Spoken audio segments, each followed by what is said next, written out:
जय हिंद दोस्तों, मैं एसपी सर आप सभी मित्रों का सदाशिव कोचिंग क्लासेस के यूट्यूब चैनल पर हार्दिक स्वागत करता हूं। दोस्तों DElEd BTC second semester complete mathematics section के अंतर्गत दोस्तों 3 चैप्टर कंप्लीट हो चुके थे। यानी दोस्तों आज से कौन सा चैप्टर नंबर होने वाला है? 4th चैप्टर है दोस्तों। तो 4th चैप्टर का दोस्तों आज लेक्चर नंबर कौन सा होगा? फर्स्ट लेक्चर, क्योंकि आज ही से चैप्टर 4th स्टार्ट हो रहा है। चैप्टर नंबर 4 दोस्तों है ये, जिसका दोस्तों लेक्चर नंबर कौन सा है? पहला। दोस्तों यदि आप लेक्चर नंबर जो चैप्टर आपका भैया पहला है, चैप्टर दूसरा और चैप्टर तीसरे के सभी लेक्चर सीरियल वाइज दोस्तों यदि आप देखना चाहते हैं तो दोस्तों आपको प्लेलिस्ट में जाना होगा।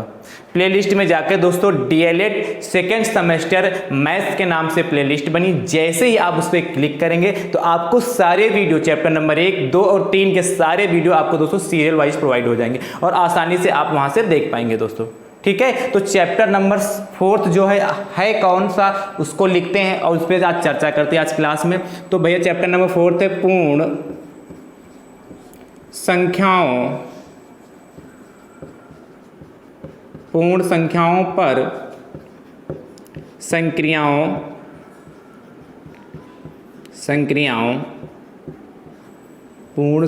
पर संक्रियाओं ब्रैकेट में दोस्तों जोड़, मतलब किस किस पे संक्रिया करनी है, तो जोड़, घटाना, गुणा और भाग। ठीक, ब्रैकेट बंद। के प्रगुण।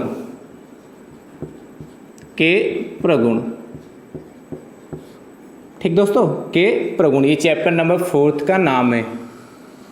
आपसे कहा है पूर्ण संख्याओं पर संक्रियाओं, जोड़, घटाना, गुणा और भाग के दोस्तों प्रगुण। तो कल हमने चर्चा की थी, यानी कल कहने का था चैप्टर नंबर 3rd में चर्चा की थी कि पूर्ण संख्याएं क्या होती हैं। ठीक, उस चैप्टर नंबर 3rd में मैंने बताया था पूर्ण संख्याएं क्या होती हैं, आप लोगों को पता भी होगा दोस्तों। ठीक है, अभी चर्चा फिर भी दोबारा भी कर लेंगे पूर्ण संख्याएं होती क्या हैं। फिर उसके बाद इनके पर संक्रियाएं जिनके ऑपरेशन होते हैं, जोड़, घटाना, गुणा, जैसे क्रम विनिमय क्या होता है, ऐसे। ठीक है, सहचर्य नियम क्या होते हैं, इन सभी नियमों पे आज की क्लास पे दोस्तों चर्चा करेंगे। आज की क्लास पर इन सभी नियमों पर दोस्तों चर्चा करेंगे। ठीक है, तो आज की क्लास स्टार्ट करने से पहले दोस्तों आज का मोटिवेशनल कोटेशन है, पसीने की स्याही से लिखे पन्ने कभी कोरे नहीं होते।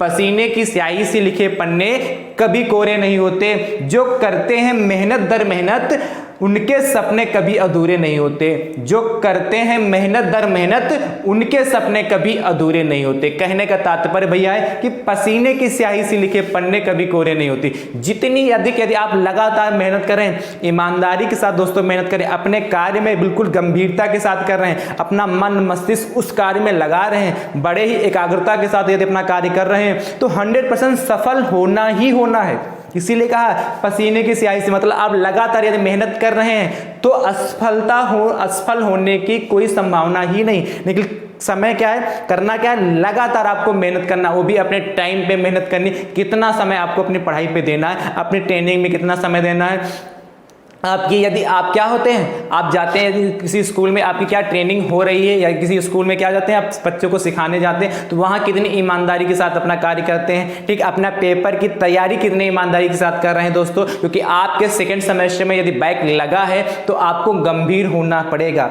जो गलती हो गई अब वो गलती ना होने पाई, उसको सुधारना पड़ेगा। मुझे उम्मीद है जितने हमारे भाई बंधु देख रहे होंगे इस वीडियो को, और जितने भाई बंधु जिनके में बैक लगा, वो बड़ी गंभीरता के साथ इस समय तैयारी कर रहे होंगे।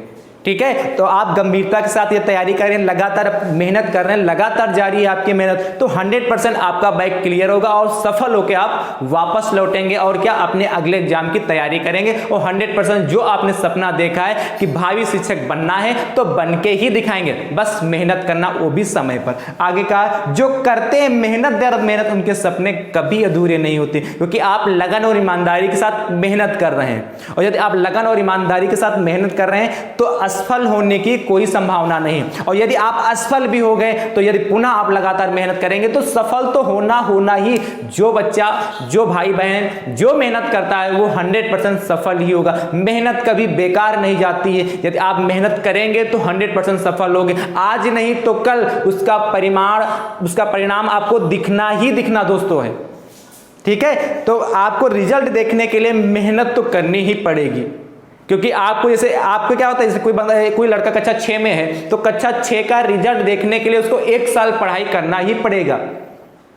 कक्षा 6 का रिजल्ट पाने के लिए, कक्षा 6 को पास करने के लिए, साथ में जाने के लिए उसको कक्षा 6 की पूरी पढ़ाई करनी होगी। लास्ट में उसको एग्जाम होंगे और तभी तो पास होगा। तो यानी कि वो यदि साल भर मेहनत करेगा तो अच्छे नंबर से कक्षा 6 पास करके कक्षा 7 में चला जाएगा। इसे लगातार आप मेहनत करिए। आप शिक्षक बनने जा रहे हैं, आप बैक क्लियर किए, उसके बाद अपने अगले सेमेस्टर के एग्जाम दीजिए और फिर अगली शिक्षक भर्ती जब आएगी टेट सीटेट दीजिए, उसके बाद आप सुपर टेट दीजिए और आप क्या एक भावी शिक्षक बन के जाएंगे और निकलेंगे। 100% दोस्तों निकलेंगे और अपने परिवार, अपने देश का और अपने समाज का नाम रोशन करेंगे दोस्तों। ठीक है, इसी जोश तथा इसी उमंग के साथ दोस्तों आज की क्लास स्टार्ट करते हैं। तो चैप्टर नंबर दोस्तों 4th है और 4th में आपको सीखना क्या है, पूर्ण संख्याओं पर संक्रियाओं, जोड़ घटाना, गुणा और भाग के प्रगुण। तो सबसे पहले जान लेते हैं कि पूर्ण संख्याएं होती क्या। वैसे चैप्टर नंबर 3 में बता दें, एक बार हम पुनः चर्चा कर लेते हैं पूर्ण संख्याओं पर दोस्तों। पूर्ण संख्याएं होती क्या है, पूर्ण संख्याएं होती, कल हमने आपको बताया था क्रमागत संख्याएं। क्रमागत संख्या बताया था कि नहीं, से 1 2 3 4 5 6 7 एंड सो ऑन इन्फिनिटी तक, ये सभी क्या कहलाती थी, क्रमागत। क्रमागत संख्याओं में यदि हम 0 और ऐड कर दे तो वो संख्या क्या कहलाती थी, पूर्ण संख्या। जैसे क्या 0 हो गया, जैसे ये क्रमागत क्या होती है 1 2 3 4 5 6, मतलब ऐसे इन्फिनिटी तक चले जाएं तो ये हमारी क्रमागत संख्या है। और इस क्रमागत संख्या में यदि हम 0 और ऐड कर देते हैं तो वो हमारी संख्या क्या कहलाती है दोस्तों, पूर्ण संख्याएं कहलाती। क्या कहलाती, पूर्ण संख्याएं कहलाती हैं। यहाँ से बात समझ में आया कि नहीं। तो पूर्ण संख्या क्या, 0 1 2 3 4 5 6 एंड सो ऑन इन्फिनिटी तक। और क्रमागत संख्या है 1 से स्टार्ट होती है, पूर्ण संख्याएं 0 से स्टार्ट होती हैं।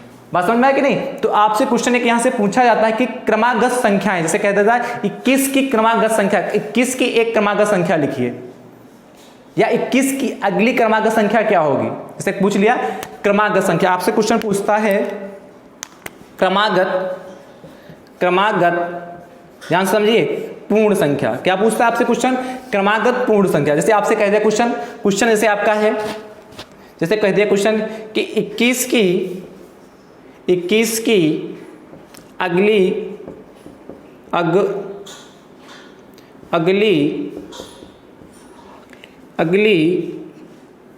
क्रमागत पूर्ण संख्या होगी। पूर्ण संख्या होगी, संख्या क्या होगी, ऐसे क्वेश्चन आपसे पूछता है। तो आपको पता है 21 के बाद कौन सी संख्या दोस्तों आती है, 21 में क्रमागत कहने का मतलब 21 में एक ऐड कर दें, और 21 में ऐड कर दें यानी कि कितना होगा 22। कल आपको पढ़ाया था उत्तरवर्ती संख्या पढ़ाया था, अनुवर्ती संख्या पढ़ाया था, परवर्ती संख्या पढ़ाया था कि नहीं। तो अनुवर्ती मतलब क्रमागत जैसे पूछे, जैसे 21 की अगली क्रमागत पूर्ण संख्या, या कह सकता था 21 की अनुवर्ती संख्या बताइए, तो 21 में एक ऐड करते हैं 22 हो जाएगा। और यदि पूछा 21 की अगली क्रमागत पूर्ण संख्या बताइए तो क्या हो जाएगा, 21 में एक ऐड कर दे 22 हो जाएगा। मतलब कहने का मतलब है क्रमागत पूर्ण संख्या यदि अगली पूछता है तो मतलब उसकी अनुवर्ती संख्या पूछ रहा है, राइट। जैसे अगला पूछ ले क्वेश्चन, जैसे यहां से क्वेश्चन और उठा लेते हैं। जैसे कह लिया आपसे कि 24 की 2 क्रमागत पूर्ण संख्याएं बताइए। आपसे क्या कहा कि 24 की 2 क्रमागत पूर्ण संख्याएं बताइए। तो सबसे पहले क्या लिखेंगे, 24 लिखेंगे और 24 में एक 200 ऐड करेंगे तो कितना हो जाएगा, 2 क्रमागत पूछा था तो 24 में एक ऐड कर दीजिए। तो 24 में यदि हम एक ऐड करेंगे तो दोस्तों क्या हो जाएगा, 25 हो जाएगा कि नहीं। और 25 में 2 पूछा था तो 25 में पुनः क्या कर दें, एक और ऐड कर दें, क्या होगा 26। यानी कि 24 की 2 क्रमागत पूर्ण संख्या कौन सी, 25 और 26 2 क्रमागत पूर्ण संख्या हो जाए। जैसे कल एक हमने क्वेश्चन दिया था, जैसे दिया था 21, जैसे कहा 21 की अनुवर्ती की अनुवर्ती, तो 21 का अनुवर्ती दोस्तों 22 हुआ और फिर उसकी अनुवर्ती तो 23 हुआ। इसी प्रकार यहां क्या कहा, 24 की 2 क्रमागत पूर्ण संख्या है। अब पूछ लेता बाई चांस एक क्वेश्चन और लिख दे रहे हैं, जैसे आपसे कह लिया 29 की 3 क्रमागत पूर्ण संख्याएं बताइए। तो 31 की 3 क्रमागत पूर्ण संख्याएं बताइए। तो दोस्तों क्या हो जाएगा, ध्यान से देखिए, 29 में एक जोड़ेंगे तो 30 हो जाएगा, और फिर 30 में एक जोड़ेंगे तो 31 हो गया, और 31 में एक जोड़ेंगे कितना, 32 हो जाएगा। 29 की मतलब 3 क्रमागत पूर्ण संख्या, ऐसे 4 पूछेगा, 5 पूछेगा, 6 पूछेगा, तो जो नंबर पूछे उसमें एक एक ऐड करते जाइए, बढ़ते जाइए। अब समझ पाए कि क्रमागत पूर्ण संख्या क्या होती है। मुझे उम्मीद है आपको यह बात क्लियर हो गई होगी दोस्तों। ठीक है, आगे बढ़ते हैं। आपको संख्या रेखा पे प्रदर्शित करना है, ध्यान से देखिए। जैसे आपसे कहता है क्वेश्चन है सर अगला क्वेश्चन जैसे आपसे कहता है, यहां से 3 क्वेश्चन करा दिए, चौथा क्वेश्चन आपसे कह रहा है, 3 तो हो गए ना क्वेश्चन, यहां पे चौथा कह रहा क्वेश्चन जैसे आपसे कह रहा है 2 तथा 3 का योग संख्या रेखा पर दर्शाइए। आपसे कहा 2 तथा 3 का योग दोस्तों संख्या रेखा पर हमें दर्शाना है। तो संख्या रेखा पर दर्शाने का मतलब आप संख्या रेखा जानते हैं, चूंकि पूर्ण संख्या हम लोग सीख रहे हैं, तो ये 0 होगा, 0 पूर्ण संख्या में शामिल होता, फिर 1 होगा, फिर 2 होगा, फिर 3 होगा, फिर 4, ऐसे 5, फिर 6,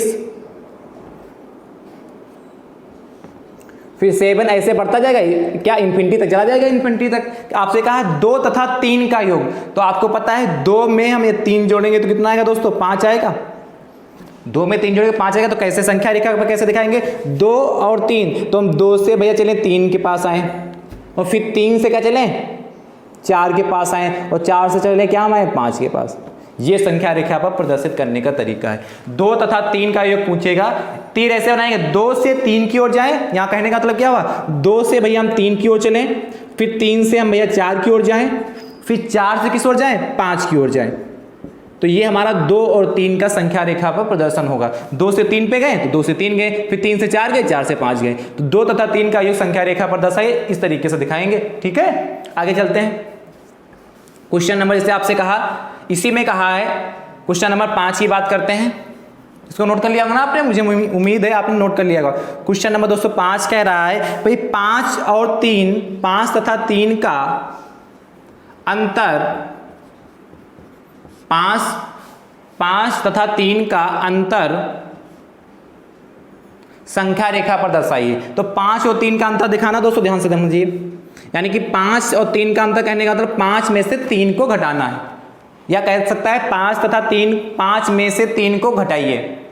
तो 5 में से 3 को घटाना मतलब 5 - 3, 5 में से यानी कि 2 लाना है। यानी कहने का मतलब अब उल्टा चलेंगे, यहां से 5 से 4 में आए दोस्तों, और फिर 4 से किस में आएंगे, 3 में आएंगे, और 3 से किस में आएंगे, 2 में आएंगे। बस तीर लगाना है, आपको संख्या रेखा पर प्रदर्शन हो गया। राइट, अगले क्वेश्चन की ओर चलते हैं। हो गया, बस ऐसे इतना ही करना है। उसमें क्या किया, 5 से चले भैया हम 4 पे आए, और फिर 4 से चले किस पे आए, 3 पे आए, और 3 से चले किस में आए, 2 पे आए। बस हो गया। एक एक नंबर का पूछेगा आपसे, ऐसे क्वेश्चन पूछे जाते हैं आपके एग्जाम में। चलिए क्वेश्चन नंबर 6 की बात करते हैं।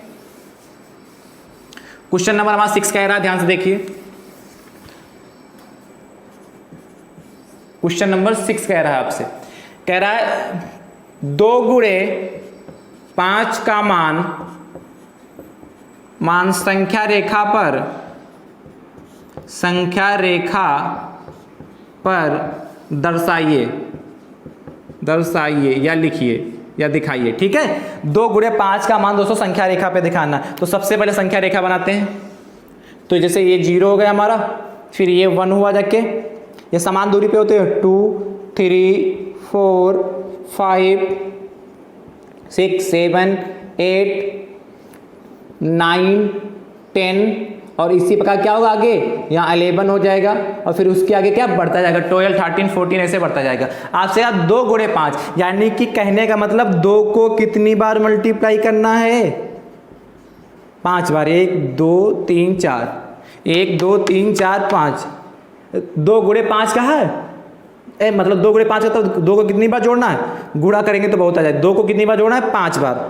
तो यदि 2 को यदि हम 5 बार जोड़े तब भी 10 प्राप्त होगा। यानी कहने का मतलब है हम कहाँ से स्टार्टिंग करें इसकी, 0 से। यानी कि देखिए ध्यान से, जैसे 0 से 2 तक गए, 2 हो गए, 10 लाना ना, 2 गुणे भाई 2 गुणे 5 कितना, 10 आएगा। और ऐसे जोड़ेंगे 2 + 2, 2 का गैप लेके चल रहे हैं तो 10 हो जाएगा। फिर देखिए 2 यहाँ गया, फिर 2 से यहाँ से चलें 4 पे आए हम, और फिर 4 से चले तो कितने, 6 पे आए, और 6 से चलेंगे तो कितने पे आएंगे, 8 पे आएंगे, और फिर 8 से चले दोस्तों कितना आएंगे, 10 पे आ जाएंगे। यानी कि 2 इसमें 2 ऐड किया, फिर 2 में फिर 2 ऐड किया, फिर 2 में फिर 2 ऐड किया, 6 हुआ, 2 में 2 ऐड किया 8 हुआ, 8 में फिर 2 ऐड किया 10 हो गया।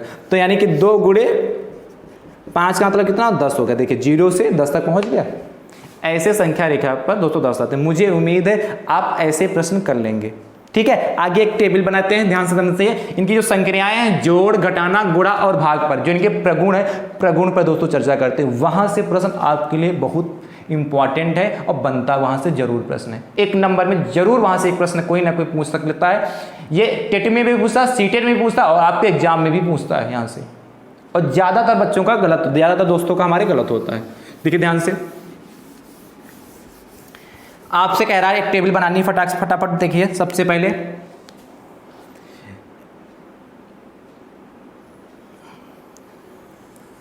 यहां पे योग लिख लेना लीजिए, फिर योग का मतलब जोड़ है, फिर घटाना है,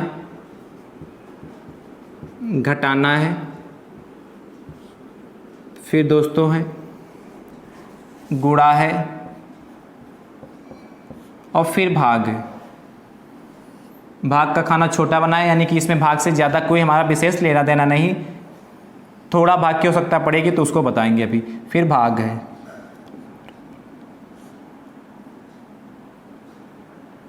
ठीक है। आप सबसे ध्यान समझिए, यहाँ पे प्रगुण है भैया, यहाँ पे प्रगुण है, फिर योग है, फिर घटाना है, फिर गुणा है, फिर भाग है। पहला देखिए, और इधर क्रमांक है, इधर क्या होगा, क्रमांक। चलिए सब कुछ तो लिख दिया हमने, इधर होगा क्रमांक हो गया। अच्छे से टेबल बढ़िया बनाइएगा, सुंदर सुंदर है। इस टेबल के माध्यम से आप इसको अच्छे से बनाइएगा और इसको भूलना मत। ये नहीं पेपर के बाद इसको छोड़ दिए, यदि पेपर के बाद छोड़ दोगे तो गड़बड़ हो जाएगा। ठीक है, गड़बड़ क्या हो जाएगा, ये टेट सीटे में पूछा जाएगा। एक बार आप पढ़ लीजिए, बुढ़ापे तक याद रखिए, एक बार सीख लीजिए, बुढ़ापे तक याद रहेगा। क्रमांक है भैया, सबसे पहला है समवरक प्रगुण। समवरक प्रगुण आपसे कहा, समवरक प्रगुण कहता है योग में समवरक प्रगुण, मतलब जो समवरक प्रगुण योग में लागू होता है कि नहीं लागू होता है। समवरक प्रगुण योग में लागू होता है कि नहीं, ठीक है। या समवरक प्रगुण घटाना में लागू होता है कि नहीं। दूसरा क्वेश्चन, समवरक प्रगुण गुणा में लागू होता है कि नहीं, और समवरक प्रगुण भाग में लागू होता है कि नहीं। अब समवरक प्रगुण होता क्या है पहले ये जानो, तब जाने गुणा भाग के बारे में, कि योग घटाना गुणा भाग ये नियम इस पे लागू होगा कि नहीं। तो समवरक प्रगुण का नियम और समवरक प्रगुण का मतलब होता है, यदि किसी पूर्ण संख्या में हम कोई पूर्ण संख्या जोड़े तो क्या हो, जो संख्या प्राप्त होनी चाहिए वही पूर्ण संख्या प्राप्त होनी चाहिए। क्या, ध्यान समझिए, समवरक प्रगुण का कहने का मतलब है, समवरक प्रगुण का मतलब क्या होता है, यदि हम किसी संख्या में, यदि किसी हम कौन सी संख्या, पूर्ण संख्या में, यदि हम किसी पूर्ण संख्या में कोई दूसरी पूर्ण संख्या जोड़ें तो जो प्राप्त हमारा क्या होगा, योगफल, जो हमारा प्राप्त योगफल हो, क्योंकि योग की बात कर रहे हैं, तो जो हमारा प्राप्त योगफल हो वो पूर्ण संख्या प्राप्त हो, तो योग का समवरक कहलाएगा। क्या जो लिखना चाहते लिख लीजिए। यदि हम किसी पूर्ण संख्या में किसी दूसरी पूर्ण संख्या को जोड़ें, योग का लिखा रहे हैं, यदि किसी हम पूर्ण संख्या में कोई दूसरी पूर्ण संख्या जोड़ें तो योगफल यदि एक पूर्ण संख्या प्राप्त होती है तो वह हमारा जो प्रगुण होता है समवरक प्रगुण कहलाता है। राइट, जैसे कैसे हमने कहा, एक पूर्ण संख्या ले लीजिए, मान लेते पूर्ण संख्या कौन से ले लिया, 2 ले लिया। ध्यान से देखिए, मान लेते हैं एक पूर्ण संख्या हमारे पास, ये यहाँ पे 2 ले रहे हैं, कितने लिया? 2 ले लिया, और 2 में दोस्तों हमने 3 जोड़ दिया, तो 2 कैसी हमारी पूर्ण संख्या है? अभी तो बताइए पूर्ण संख्या क्या होती है? 0 1 2 3 4 5 6 7 8 9 इन्फिनिटी तक होती है। तो 2 हमारी पूर्ण संख्या है। 2 हमारी कैसी संख्या है?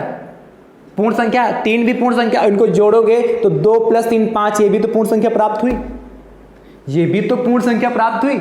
यानी जैसे क्या है, 0 हमारी कैसी पूर्ण संख्या है, और 0 में हमने क्या कर दिया, मान लेते 5 ऐड कर ले, तो 0 + 5 5 प्राप्त होगा, यानी क्या है?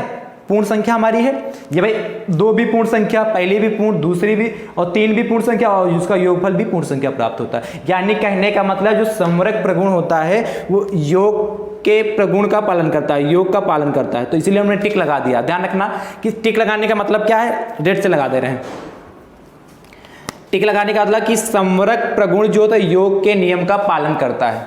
समवर्ग प्रगुण जो योग के नियम का पालन करता है, राइट। समवर्ग प्रगुण क्या करता है? योग के नियम का पालन करता है। अगली बात घटाने में बात करते हैं, तो घटाने में भी ऐसे होता है। घटाने का मतलब समवर्ग प्रगुण का मतलब क्या होता है? यदि हम किसी एक संख्या को दूसरी संख्या से घटाएं तो तीसरी संख्या जो हमारी प्राप्त होनी चाहिए वो भी कैसी होनी चाहिए?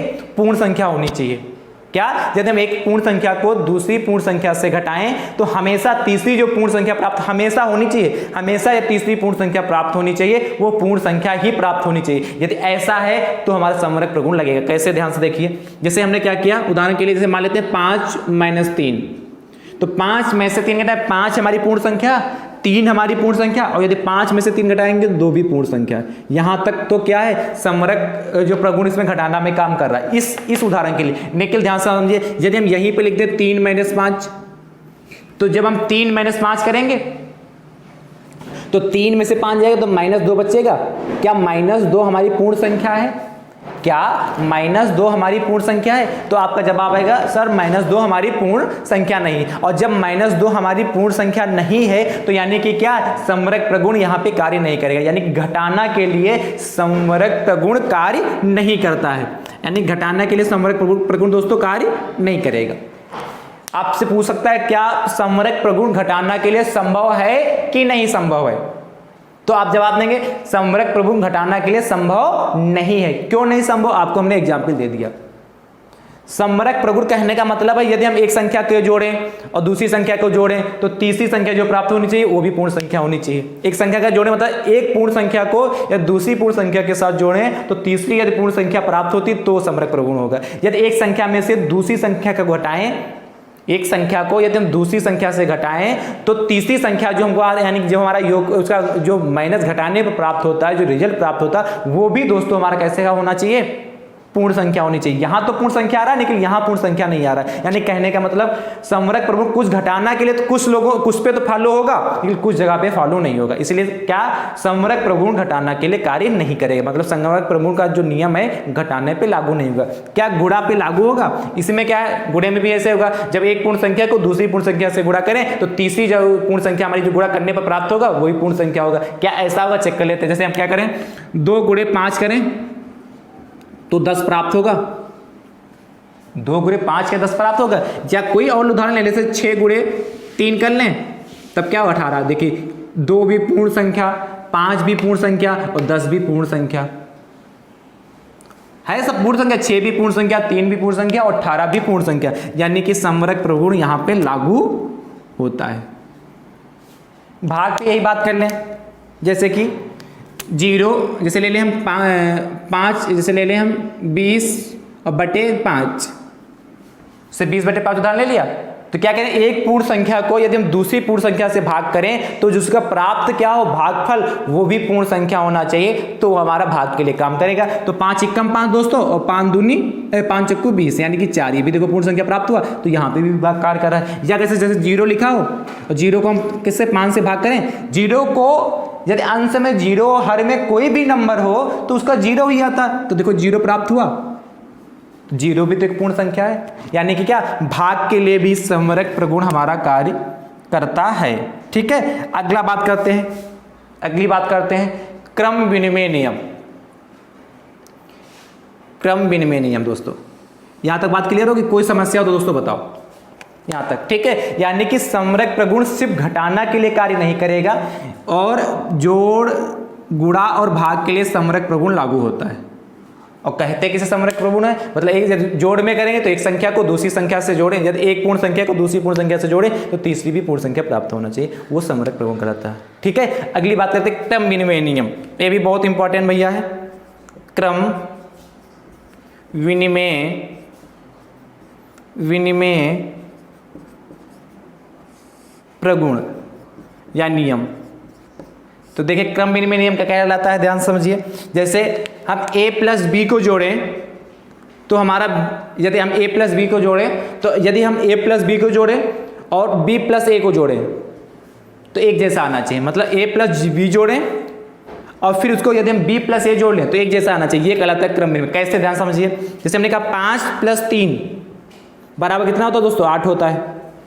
5 प्लस 3 8 होता है। अब फिर क्या करें, इसके क्रम को पलट दें, 3 प्लस 5 कर दें तो 3 प्लस 5 करेंगे, ये भी तो 8 ही होगा। ये क्रम यानी क्रम उसका पलट दें तो उसके योग पे कोई प्रभाव नहीं पड़ना चाहिए, तो योग का क्रम विनिमय नियम कहलाता है। देखिए हमने 5 प्लस 3 जोड़ा 8 हुआ, फिर 3 प्लस 5 जोड़ा वो भी 8 हुआ जाके, राइट। यानी कहने का मतलब है 5 प्लस 3 बराबर किसके हो गया, 3 प्लस 5 के, यानी क्रम विनिमय है। देखो क्रम चेंज कर दिया, 5 पहले था बाद में 3 था, यहाँ 3 पहले कर दिया 5 कर दिया, 5 बाद में कर दिया, लेकिन योग पे कोई प्रभाव नहीं पड़ा। यानी हमारा क्रम विनिमय जो प्रगुण है ये क्या योग पे लागू होता है, राइट। अगली बात करते हैं घटाने पे। देखिए जैसे घटाने पे कहने का मतलब है, जैसे हम क्या कहें 5 माइनस 3 तो 5 माइनस 3 कितना होगा, 2 हो जाएगा। जैसे अभी देखा था यहाँ पे, तो क्या 3 माइनस 5 भी होगा 2, 3 माइनस 5 कितना होगा, -2। जैसे पहले वाले उदाहरण लिया था कि नहीं। तो देखो इसके क्रम को चेंज किया हमने, 5 माइनस 3 था दोस्तों, 5 माइनस 3 था यहाँ पे, ठीक है। और इधर कितना था, इधर 3 माइनस 5 है, तो क्या 5 माइनस 3 घटाने पे 2 आया और 3 माइनस 5 घटाने में -2 है, क्या ये बराबर हो सकते हैं। क्रम चेंज करेंगे तो बराबर नॉट इक्वल टू, मतलब 5 माइनस 3 2 आया और 3 माइनस 5 -2 आया, तो ये कभी बराबर नहीं हो सकते। इसीलिए क्या है, क्रम विनिमय नियम का पालन नहीं करते हैं, राइट। अगले गुणे की बात करते हैं। जैसे 2 गुणे हम 5 करें, 2 गुणे 5 करें, यानी कहने का मतलब इसको ऐसे भी लिख सकते हैं, जैसे a गुणे b करें और b गुणे a करेंगे तो क्या एक ही आ गया, हाँ भैया एक ही आता है। जैसे कैसे, जैसे 5 गुणे 2 करते हैं, कोई भी नंबर ले सकते हैं पूर्ण नंबर, और इसी प्रकार क्या करें 2 गुणे 5 करें, तो देखिए 5 गुणे 2 करेंगे 210 आएगा, और यदि हम 2 गुणे 5 करें तब भी तो 10 आएगा। देखो हमने क्रम को उनके पलटा, तब भी क्या रहा, जैसे यहाँ 5 गुणे 2 था तब भी गुणा किया तो 10 आया, और यहाँ पे 2 गुणे 5 तब भी गुणा किया 10 आया। देखिए इनके क्रम को चेंज किया, 5 पहले था तो यहाँ 2 पहले है, यहाँ पे 2 बाद में था यहाँ 5 पहले, 5 यहाँ 2 बाद में था यहाँ 5 बाद में, तो आपस में क्रम चेंज कर दिया। यदि आपस में क्रम चेंज करें लेकिन गुणा फॉलो कर रहा है, यानी कि जो क्रम विनिमय नियम है गुणा पे लागू होता है, जो क्रम विनिमय नियम या क्रम विनिमय प्रगुण है गुणा पे लागू होता है। क्या भाग पे भी होता है ऐसा, भाग पे नहीं होता है, भाग पे ये नियम लागू नहीं होता है, ठीक है। अब आगे जितने भी नियम पढ़ेंगे भाग पे कोई भी नियम लागू नहीं होगा। चलिए अगले की बात करते हैं, नियम नंबर 3। देखिए क्या कहा आपसे, साहचर्य नियम। और चौथा नियम तो वेरी मोस्ट इंपॉर्टेंट है, पहले साहचर्य नियम सीखिए, और अंतिम नियम जो है साहचर्य प्रगुण क्या होता है, साहचर्य प्रगुण। जो अंतिम नियम दोस्तों वेरी मोस्ट इंपॉर्टेंट है, जो चौथा नियम है वहां से क्वेश्चन तो पूछा जाता है, संभावना भी है 98% संभावना की वहां से प्रश्न बनना चाहिए। साहचर्य प्रगुण क्या होता है, देखिए जैसे आपसे कहे a प्लस, साहचर्य प्रगुण इसके लिए योग के लिए कार्य करता है। जैसे a प्लस बी प्लस सी, और फिर क्या करें a अगले ब्रैकेट में थोड़ा छोटा लिखें, जैसे a प्लस ब्रैकेट में b प्लस सी हो, फिर इसी को हम लिख सकते हैं a प्लस b ब्रैकेट में c, ऐसा होना चाहिए। कैसे, मतलब जैसे हम कहें 2 प्लस 3 और प्लस 5 ऐसे जोड़ दें तो 2 प्लस 3 प्लस 5 कितना, 2 ये होगा देखे, और प्लस 3 प्लस 5 8 हुआ देखे, कितना हो जाएगा 10 हुआ। देखिए इन दोनों को सिद्ध करके दिखा रहे हैं। जैसे a हमारा, फिर ये कितना हमारा 2 था, और फिर कितना b कितना है हमारा 3 है, 2 प्लस 3 एक ब्रैकेट में और प्लस 5, तो कितना होगा देखो 2 प्लस 3 5 हुआ था क्या, फिर 5 यानी कितना होगा 10 हो गया, होगा कि नहीं होगा 10। यानी कि क्या a plus b plus c बराबर a plus b plus c। मतलब ए को फिर बी प्लस सी को एक साथ में जोड़ लिया, फिर ए प्लस बी को एक साथ में जोड़ लिया, प्लस सी कर लिया। यदि ऐसा है, यदि इस कंडीशन को फॉलो करता है, यानी कि योग के लिए सहचर प्रगुण कार्य करता है। क्या घटाने के लिए सहचर प्रगुण कार्य करेगा? चेक करते हैं। जैसे ए हमारा मान लेते हैं, यहाँ पे घटाने की बात कर रहे हैं ना, तो घटाने के लिए सहचर प्रगुण की बात करते हैं। जैसे आपसे कहा है कि जैसे 7, जैसे हम कह लें 7 - 5 एक ब्रैकेट में और -3, इसको सॉल्व करिए भैया। 7 - 5 - 3 कितना हो जाएगा? ध्यान से देखिए, तो 7 - 5 - 3, तो 7 में से 5 जाएगा, 2 बचेगा और -3, यानी कि 7 में से 5 -2 यानी कि -3 बराबर -1 हो गया। ध्यान से भैया समझते रहिए। अब जैसे लिखा हो 7 और अगले ब्रैकेट में 5 - 3, तो देखिए 7 बचा, देखिए 5 में से -3 जाएगा तो माइनस का 2 बचेगा दोस्तों, यानी कितना है? 5 बचेगा। अब देखिए यहाँ माइनस बना रहा है, यहाँ 5 आ रहा और यहाँ सेम आया था। तो यानी कि क्या कहने का मतलब है, योग में तो सहचर नियम कार्य करता है, लेकिन घटाने में सहचर नियम कार्य नहीं करता है। क्या गुणा में सहचर नियम कार्य करता है? जी हाँ, गुणा में सहचर नियम कार्य करता है। यानी कि यदि कहीं पर लिखा हो a गुणे b गुणे c, तो उसको हम लिख सकते हैं a गुणे b और अगले ब्रैकेट में c गुणे में। थोड़ा ज़्यादा खिचड़ी पक गया ना। a गुणे b गुणे c लिखा हो तो उसको हम लिख सकते हैं a गुणे b एक ब्रैकेट में, भाग इसमें भी काम नहीं करेगा तो भाग वाला कॉलम भी हटा दे रहे हैं। ठीक है, भाग वाला प्रगुण इसमें भी कार्य नहीं करता है, नहीं लगता भाग इसमें भी। ठीक है, अब इसको चेक कर लेते हैं उदाहरण से। देखिए जैसे लिख दें हम, a मान लेते हैं 2 है, गुणे b मान लेते हैं, कोई भी नंबर मान सकते हैं, कोई भी पूर्ण संख्या मान लीजिए। ठीक है, बराबर, अब इसको चेक करिए भैया कितना आएगा? 2, तो 2 ये हो गया और 3 बचे 15 हो गए जाके, बराबर कितना? 30 हो गया। यहाँ चेक करिए, अगला देखिए जैसे क्या इसके रूप में देखिए, तो a कितना हमारा 2 गुणे 3 को एक ब्रैकेट में कर लीजिए और 5 बाहर कर दीजिए, तो कितना 2 3 6 हो गए देखिए, और गुणे 5 तो 6 पंचे कितना हो गया? 30। देखिए यानी कि जो सहचर्य प्रगुण है ये भी क्या करता है? कार्य करता है किसके लिए? गुणा के लिए। ये 3 नियम जो आपको मैंने बता दिए, चौथा भी प्रगुण भी बताते हैं। 3 प्रगुण आपके ने सीखा। संवरक प्रगुण होता है, योग के लिए कार्य करेगा, गुणा के लिए और भाग के, तीनों के लिए काम करता है। और क्रम विनिमय प्रगुण होता है, क्रम विनिमय प्रगुण योग में लगेगा और किस में लगेगा? गुणा में। ठीक है, आप चेक करके देख लीजिए, क्रम विनिमय का था आपस में क्रम चेंज कर दीजिए, क्रम विनिमय का मतलब आपस में क्रम चेंज कर दीजिए। यदि फॉलो हो रहा है तो क्रम विनिमय कहलाएगा, योग में भी फॉलो हो रहा है, गुणा में फॉलो हो रहा है। इसी प्रकार सहचर्य प्रगुण क्या होता है? ए, ये याद कर लीजिए आप, a plus B plus C bracket में और a plus B plus C. अब यहाँ घटाने के लिए कहेगा तो प्लस के साथ पे घटाना हो जाएगा, गुणा के लिए कहेगा तो प्लस के साथ पे गुणा हो जाएगा। तो यानी कि ये गुणा जोड़ के लिए भी कार्य करता है और गुणा के लिए कार्य करता है, लेकिन घटाने के लिए कार्य नहीं करता। सिर्फ घटाने में संवरक प्रगुण कार्य करेगा और कोई भी प्रगुण कार्य नहीं करेगा। ठीक है, अंतिम नियम देखते हैं। संवरक प्रगुण मुझे उम्मीद है आपने लिख लिया होगा, तो हम चौथा वाला ऊपर लिखते हैं। चौथा वाला वेरी मोस्ट इंपॉर्टेंट भैया है, ये 1 नंबर से अलग से क्वेश्चन चौथा पूछा जाता है। ध्यान से देखिए चौथे वाले को।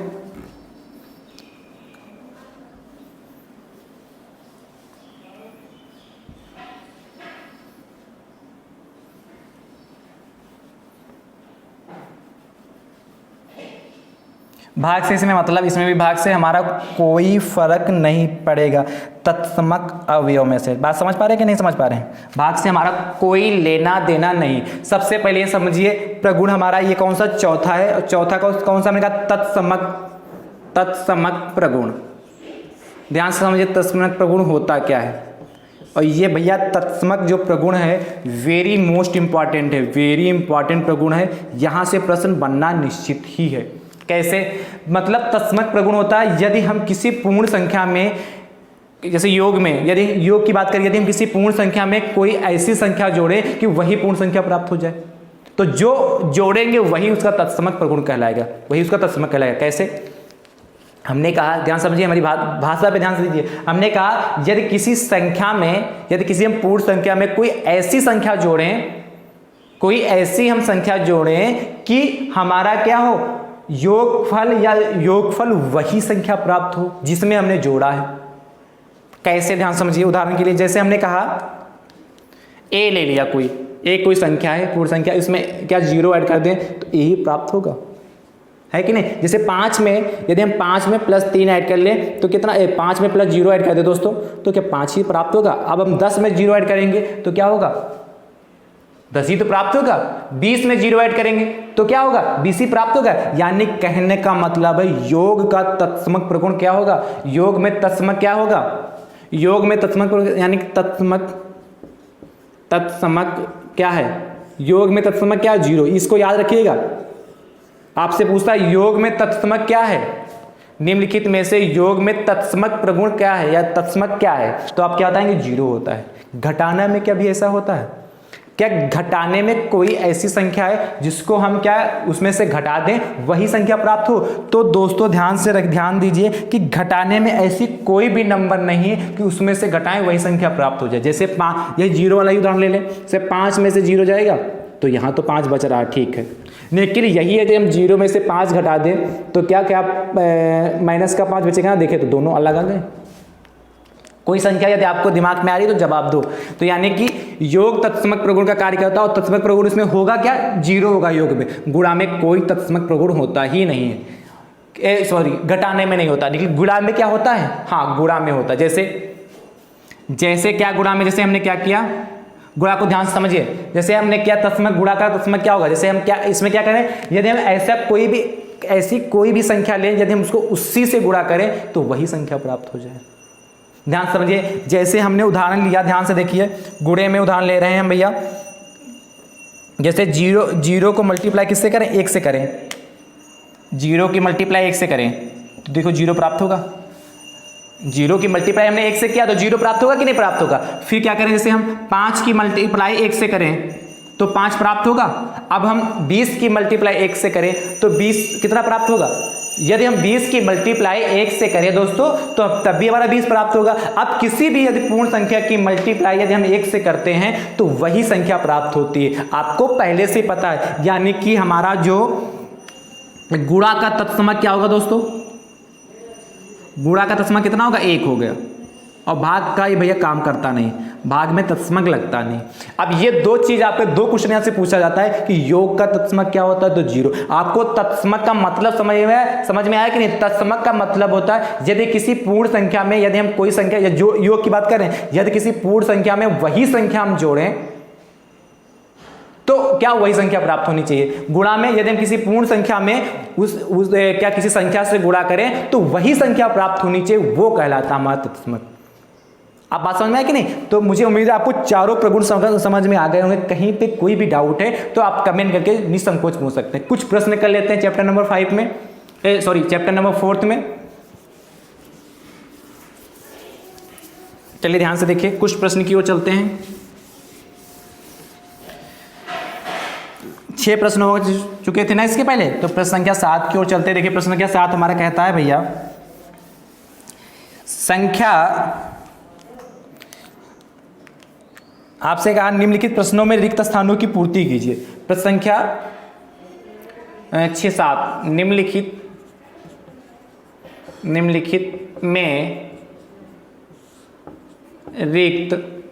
में रिक्त स्थानों की पूर्ति कीजिए। ध्यान से देखिए, निम्नलिखित में रिक्त स्थानों की पूर्ति कीजिए। कैसे करेंगे, ध्यान से। क्वेश्चन क्या पहला इसके अंदर दे रखा है आपको, ध्यान से देखिए भैया। 0 + 5, बहुत आसान क्वेश्चन है। फिर कहा 0 + 0, इसके आगे करना है। और फिर थर्ड क्वेश्चन आपसे कहा भैया, आपसे थर्ड कह रहा है कि 750 + 895 बराबर 895 प्लस, देखिए क्रम विनिमय नियम पे आ गया। और फोर्थ, ये थर्ड हो गया। फोर्थ भैया हमसे आपसे कहा है, फोर्थ प्रश्न है आपसे कह रहा है कि 90535 × 1। आप सोच रहे हैं सर बहुत आसान प्रश्न बच्चों वाले हैं। हाँ भैया, ये ऐसे प्रश्न आपसे पूछे जाते हैं। 5 नंबर इसका कहा है 0/30510। चलिए बताइए क्या होगा। ध्यान से देखिए, बहुत आसान है लिखने में, भले प्रश्न को लिखने में इतना समय लगा, सॉल्व करने में इतना समय नहीं लगने वाला। देखिए 0 में +5 जोड़ेंगे तो आपको पता 5 ही आएगा, 0 में 0 जोड़ेंगे 0 ही आएगा। कह रहे होंगे सर क्या ऐसे प्रश्न बता रहे हैं। भैया ऐसे प्रश्न आपके एग्जाम में आते हैं, जैसे 750 प्लस 895 बराबर 895 प्लस कितना हो जाएगा 750 हो जाएगा। भले हल्के प्रश्न, ध्यान दीजिए क्रम विनिमय नियम यहाँ लग रहा है, a प्लस बी और कितना b प्लस ए, सही है। देखिए 90535 की मल्टीप्लाई 1 से करते हैं, वो आपको पता है किसी भी नंबर को यदि 1 से मल्टीप्लाई करते हैं तो वही नंबर आता है, ठीक है। अब जीरो भाग कहा ये, यानी हमने कहा था यदि अंश में जीरो है फिर हर में कोई भी नंबर हो उससे कोई फर्क नहीं पड़ता है, यदि अंश में जीरो है तो जीरो ही आएगा, राइट। चलिए अगले प्रश्न की ओर चलते हैं। मुझे उम्मीद है आपको समझ में आ गया होगा और नोट कर लीजिए फटाक से। प्रश्न संख्या 8 देखिए क्या कहता है। प्रश्न संख्या 8 कहता है कि योग का तत्समक अवयव है। आपसे कहता है योग का तत्समक। देखें अभी आपने सीखा, यदि आपने सही से सीखा होगा ईमानदारी के साथ, मन पूरा वीडियो में लग रहा होगा तो अभी बताएंगे। योग का तत्समक अवयव है, तत्समक अवयव है, ध्यान से देखिए। ऑप्शन पहला है भैया, इसको रब कर रहे हैं, योग का तत्समक अवयव है। तो ऑप्शन पहला है 1, ऑप्शन दूसरा है -1 और ऑप्शन भैया तीसरा है 0, ऑप्शन फोर्थ है +2। कौन सा ऑप्शन होगा? अभी तो बताया था तत्समक अवयव क्या होता है या तत्समक प्रगुण क्या होता है। यदि किसी संख्या को, यदि किसी संख्या में, यदि किसी पूर्ण संख्या में कोई ऐसी पूर्ण संख्या जोड़ें कि जोड़ने पर वही संख्या प्राप्त हो तो क्या कहलाता है? तत्समक अवयव कहलाता है। और अभी बताया था क्या होता है? 0 होता ना, यदि 0 में हम कोई नंबर जोड़ दें तो वही हमारा नंबर प्राप्त होगा, राइट। अगला बात करते हैं। क्वेश्चन नंबर 9 आपसे कहा है गुणा का तत्समक। हमने कहा था ये ऐसे ऑब्जेक्टिव पूछेगा, गुणा का तत्समक अवयव है, अवयव है। अब बताइए, आपने सीख चुके हैं तो फटाक से। पहला ऑप्शन है भैया 0, दूसरा ऑप्शन है 1, तीसरा ऑप्शन है -1 और चौथा ऑप्शन है इनमें से कोई नहीं, इनमें से कोई नहीं। बताइए भैया कौन सा ऑप्शन होगा? तत्समक मतलब जानते हैं, यदि किसी संख्या को हम ऐसी संख्या से गुणा करें कि प्राप्त संख्या वही संख्या प्राप्त हो तो उसका तत्समक अवयव कहती है। अब 1 आपको पता, 1 को यदि हम किसी से मल्टीप्लाई करें तो 1 ही प्राप्त होता है, यानी कि जो गुणा का तत्समक कितना हो जाएगा? 1 हो जाएगा। लास्ट प्रश्न, प्रश्न संख्या 10 देखिए क्या कहता है। यदि, ध्यान समझिए, ये भी इंपॉर्टेंट प्रश्न ऐसा पूछा है, यदि 3 + 3 = 6, क्या कहा? यदि 3 + 3 = 6 हो तो निम्नलिखित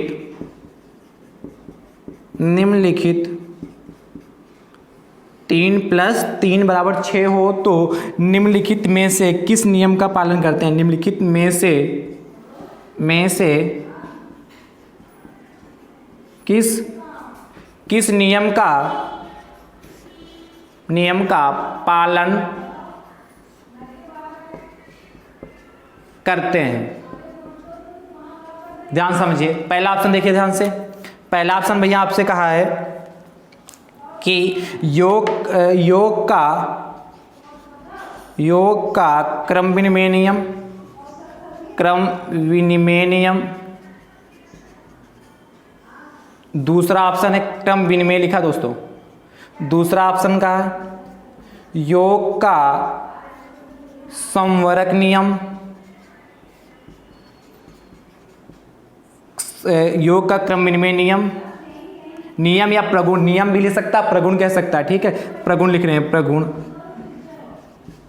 ठीक है। और योग का संवरक प्रगुण, और ये अगला कहा थर्ड, योग का